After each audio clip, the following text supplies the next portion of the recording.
அனைவருக்கும் வணக்கம். நான் உங்கள் பேபி ராணி பேசுகிறேன். இன்றைக்கான topic EFT taping, emotional freedom technique. ஓகேங்களா? இது என்ன பண்ணும், இந்த டூல் என்ன பண்ணும் அப்படின்னா, நம்மளோட எமோஷனையும் ஸ்ட்ரெஸ்ஸையும் ரிலீஸ் பண்ணும், மைண்டையும் பாடியும் காம் பண்ணும். அது மட்டும் இல்லாமல் உங்களுக்கு நிறைய டிசீஸ்லேருந்து வெளியில் வரலாம்.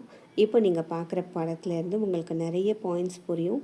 இது எல்லாமே பார்த்திங்கன்னா மெரிடியன் பாயிண்ட்ஸ் இல்லைன்னா எனர்ஜி பாயிண்ட்ஸ். ஓகேங்களா? இப்போ நீங்கள் கராத்தே சாப் பாயிண்ட் பண்ணும்போது அதில் டேப் பண்ணும்போது என்ன ஆகும்னா செல்ஃப் அக்செப்டன்ஸ்க்கு வருவீங்க. ஓகேங்களா? ஐப்ரோ பாயிண்ட் பண்ணும்போது நீங்கள் ஷாக்லேருந்தும் ஸ்டோர்டு டென்ஷன்லேருந்தும் வெளியில் வருவீங்க. அன்சேஃபாக ஃபீல் பண்ணுறதுலேருந்து சேஃப்க்கு மாறுவீங்க. சைட் ஐ கோவத்தை கம்மி பண்ணிக்குவீங்க. அண்டர் ஐ உங்களுக்கு ஃபியரும் ஆங்ஸைட்டியும் கம்மியாகும். அண்டர் நோஸ் ஷேமும் கில்ட்லேருந்து நம்ம வெளியில் வந்துடுவோம், பவர்லெஸ்ன்னு நினைப்போம். அடுத்தது பார்த்திங்கன்னா சின் உங்களோட செல்ஃப் டவுட்டும் கன்ஃபியூஷனும் கிளியர் ஆகும்.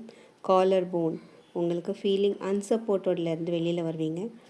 அடுத்தது பார்த்திங்கன்னா அண்டர் ஆர்ம் ரொம்ப சூப்பரான பாயிண்ட். இது உங்களுக்கு என்ன பண்ணும் அப்படின்னா, உங்களுக்கு ரிலேஷன்ஷிப் எல்லாரை பற்றியும் ஒரேஸ் இருக்கும், அவங்கள பற்றி ஒரேஸ்லேருந்து வெளியில் வருவீங்க. Last top of the head அது உங்களுக்கு கிளாரிட்டியை கொடுக்கும்.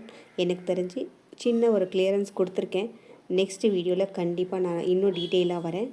இவ்வளோ நேரம் கேட்டதுக்கு ரொம்ப தேங்க்ஸ். வணக்கம்.